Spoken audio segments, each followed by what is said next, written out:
Hola a todos, bienvenidos a este nuevo video. En esta vez vamos a hablar sobre los procesos neuropsicológicos relacionados con la atención, especialmente enfocados en la importancia de este tema para los estudiantes de la licenciatura en educación especial. Hoy exploraremos la evolución histórica del estudio de la atención, el modelo de 3 componentes atencionales, los modelos clínicos y los trastornos de la atención. Este conocimiento es esencial para futuros educadores especiales. Empecemos. Como primer tema tenemos la breve revisión histórica sobre el estudio de la atención. Para comprender los procesos neuropsicológicos de la atención, primero debemos revisar su evolución histórica y su relevancia en educación especial. Hola a todos, en este video vamos a sumergirnos en el apasionante mundo de la atención y explorar su importancia en nuestra vida diaria. Comencemos con una breve revisión histórica sobre el estudio de la atención. La atención ha sido un tema central en la psicología cognitiva y experimental durante décadas, desde los primeros experimentos de psicología como los realizados por William James y William Wheaton. Se ha buscado comprender cómo funciona y se manifiesta la atención en nuestra mente.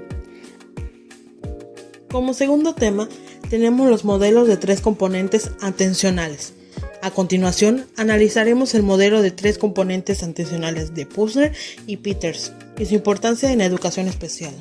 El modelo de Posner y Peterson incluye 3 redes principales. El primero es red de alerta, que aumenta y mantiene el estado de vigilancia. Da preparación para dar respuesta ante un posible estímulo inminente.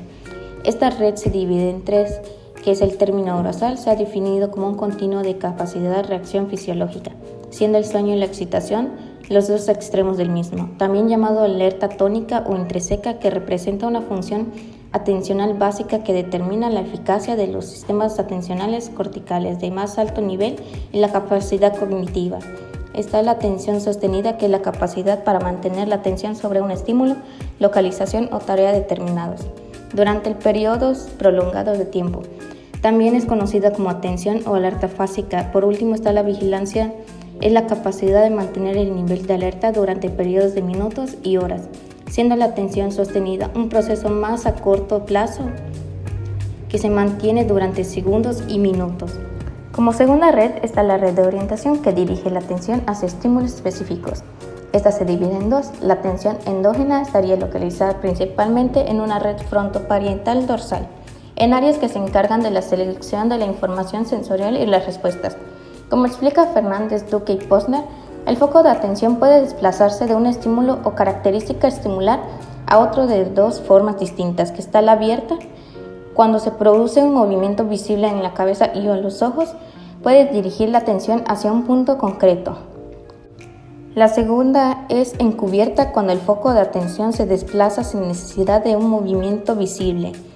Por último está la atención exógena, que se halla lateralizada en el hemisferio derecho en áreas del córtex tempoparietal y frontoventral, encargadas de la percepción de estímulos relevantes y o sorprendentes. Especialmente cuando estos no están siendo atendidos, no se activaría, por ejemplo, ante la presentación de un estímulo poco frecuente pero irrelevante.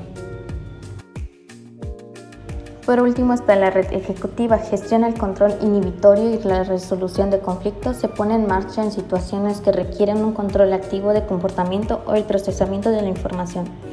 Se encuentra en el córtex cingulado anterior, que interviene en la detección y manejo de conflictos en 3 distintas vías de procesamiento, las que permite que se ponga en marcha otras regiones prefrontales para la resolución del mismo. Está el córtex prefrontal lateral, que se encargaría de la creación y mantenimiento de los sets atencionales.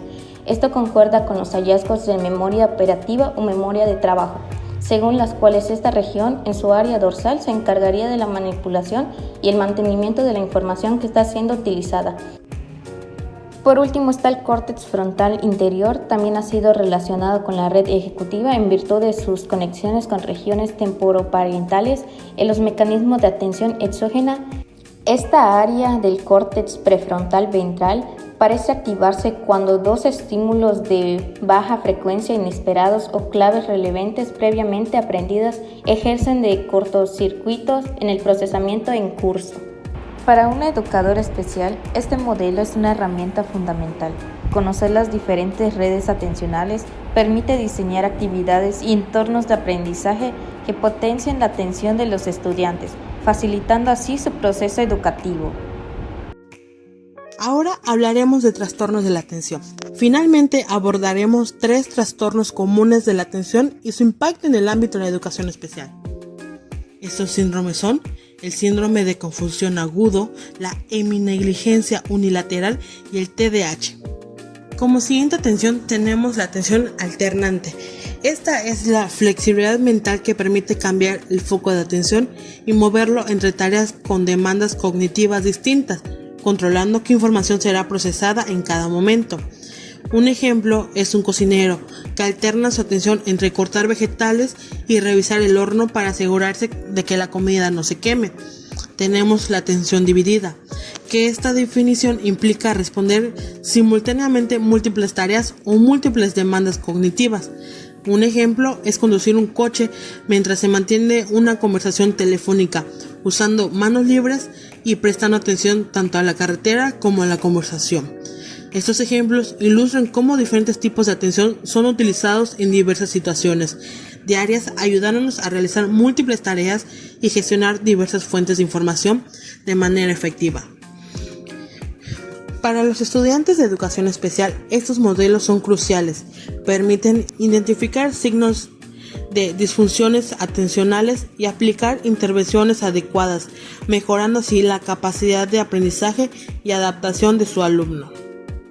Los modelos clínicos integran datos de neuropsicología, neuroimagen y neurofisiología para explicar disfunciones atencionales. Estos son esenciales para diagnosticar y tratar trastornos como el TDAH, el síndrome confusional agudo y la heminegligencia unilateral. Hoy hablaremos sobre 5 modelos clínicos y para empezar tenemos la atención focalizada. Esta es la habilidad para responder de forma específica a un estímulo, ya sea táctil, visual y auditivo. Ejemplo de esto sería escuchar un sonido específico en un ambiente ruidoso y dirigir tu atención a ese sonido particular, como escuchar tu nombre en una conversación llena de gente. Tenemos la atención sostenida, que esa es la habilidad para mantener una respuesta constante durante la realización de una actividad continua y repetitiva. También tenemos su subcomponente, que es la vigilancia. Esta es la capacidad para realizar una tarea durante un periodo prolongado de tiempo. Un ejemplo sería un guardia de seguridad que monitorea cámaras de vigilancia durante varias horas sin perder la concentración. También tenemos el control mental o memoria operativa. Esta permite mantener y manipular mentalmente la información necesaria para la realización de la tarea. Un ejemplo sería un jugador de ajedrez que debe recordar y analizar las posiciones de las piezas durante una partida larga. Tenemos la atención selectiva. Esta es la capacidad de mantener una actividad cognitiva o comportamental frente a la presencia de estímulos competitivos o distractores, tanto externos que son sonidos e imágenes, como internos que son preocupaciones y pensamientos rumiativos. Un ejemplo es leer un libro en una cafetería ruidosa, ignorando el ruido de fondo y concentrándose solo en la lectura. Bueno, ahora hablaremos sobre los trastornos de la atención. Y para iniciar este tema quisiera explicar más o menos qué son estos trastornos y como tal, pues asimismo son problemas que afectan la capacidad de una persona para concentrarse y mantenerse enfocada en lo que vienen siendo sus tareas. Las personas que tienen o padecen de estos trastornos pueden tener dificultad para prestar atención, seguir instrucciones y completar tareas. Y bueno, como primer trastorno tenemos el síndrome confusional agudo, que también es conocido como delirio. Y como tal es un cambio repentino en el estado mental de una persona. Esto se manifiesta como una alteración en la conciencia, problemas graves de atención, memoria y otras funciones cognitivas. En lugar de ser una enfermedad independiente, el delirio suele ser un síntoma de otra afección subyacente que afecta al sistema nervioso central. Y sus características clínicas como tal es que experimenta un cambio repentino en su estado mental. Esto se manifiesta como problemas para hablar con coherencia, desorientación en tiempo, espacio y persona, dificultad para retener información y a veces agitación. En algunos casos también pueden presentarse alucinaciones visuales o sensoriales Y como tal, sus características claves son alteración de la atención, que vendría siendo como dificultad para enfocar, mantener o cambiar la atención. Cambios cognitivos, que sería la disminución de la velocidad y claridad del pensamiento, no explicables por demencia. También, por último, tenemos lo que viene siendo el desarrollo rápido, que aparece en horas o días y fluctúa durante el día. Además de que puede haber desorientación, alteraciones de la memoria y percepciones anormales. Como tal, es importante el diagnóstico temprano del síndrome confusional, puesto que se trata de un síndrome que, aunque indica gravedad, es reversible si se trata la causa. Cuando se evalúa a alguien con síndrome confusional, es importante recopilar información sobre cómo comenzó el problema, los antecedentes médicos y medicamentos del paciente. Además, se realizan exámenes físicos y pruebas para descartar otras afecciones. La evaluación mental incluye verificar la atención, la orientación en tiempo y espacio, la memoria y la coherencia del pensamiento. También tenemos el síndrome de emergencia unilateral. Este trastorno consiste en una alteración de la capacidad de atender la información ubicada en el hemisferio o hemicuerpo colateral del hemisferio cerebral que se produce la lesión que la provoca. Habitualmente las lesiones que producen este trastorno se localizan en el hemisferio derecho, por lo que la emergencia se produce generalmente con relación a la información del lado izquierdo de la persona. En general, la emergencia que se produce por una lesión del hemisferio izquierdo es más leve que cuando la lesión se localiza en el lado derecho, y este es uno de los hallazgos que llevó a Mesulam a hipotetizar que el hemisferio derecho es dominante para el control de la atención visual. Sí, los pacientes con este trastorno actúan como si su lado izquierdo no existiera, ignorando la presencia de objetos, personas e incluso de su propia mano izquierda. La emergencia se manifiesta de formas diversas y puede observarse desde un déficit leve hasta un trastorno verdaderamente incapacitante. En casos graves, estos pacientes llegan a comer solamente la mitad derecha del plato o pueden peinarse o pintarse solamente la mitad de su rostro. Por último trastorno tenemos al déficit de atención con hiperactividad, mejor conocido como TDAH. En sí, el TDAH no se debe a una lesión cerebral directa, pero su relevancia clínica ha aumentado en niños y adultos. Afecta entre el 4 y el 8% de los niños en edad escolar, siendo más común en los varones. Los niños con TDAH suelen mostrar impulsividad y dificultades escolares. Los principales síntomas que definen el trastorno son: en primero tenemos el déficit de atención sostenida, que más que nada habla sobre niños despistados con olvidos frecuentes y dificultad para mantenerse en una tarea de distracciones. También tenemos la impulsividad, que en general algunos actúan sin pensar igual en lo que vienen siendo las consecuencias. También tenemos lo que viene siendo la hiperactividad motora, que es la inquietud constante incluso cuando están sentados. Puede causar malestar en quienes los rodean. Ahora hablaremos de las causas de la TDAH. Y como todas las manifestaciones de los síntomas y su intensidad en el TDAH van a depender de varios factores, como vendría siendo la genética, el contexto familiar en que se envuelve la persona, el apoyo en casa o en la escuela, así como de los hábitos que van a aprender. No existe una explicación biológica única, porque las versiones clínicas son grandes, pero el desequilibrio catalogramérgico se encuentra en la base de la sintomología. En sí, para los estudiantes de educación especial, comprender estos trastornos es vital. Les permite identificar síntomas en sus alumnos, proporcionar apoyo adecuado y colaborar con otros profesionales para el tratamiento y manejo de estos trastornos, mejorando así el rendimiento académico y la calidad de vida en sus estudiantes.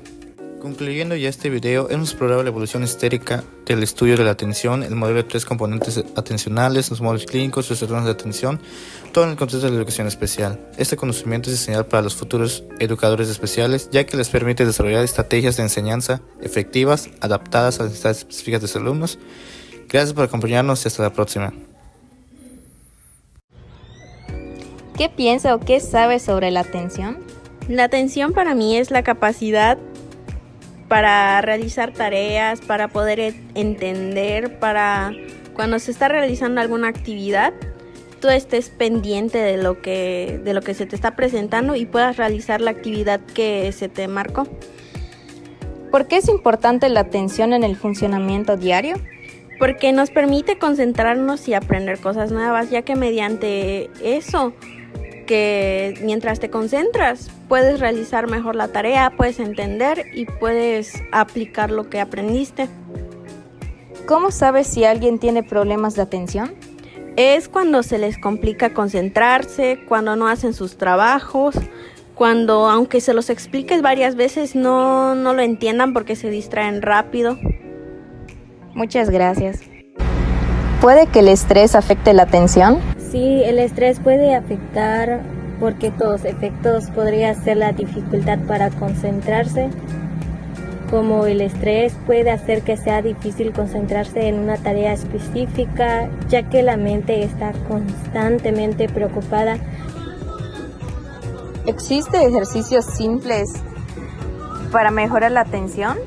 Sí, uno de los ejercicios podría ser hacer círculos con el dedo pulgar y meñique mientras el maestro esté explicando. Esto es un buen ejercicio para poder concentrarse y enfocarse en lo que se está dando en la clase.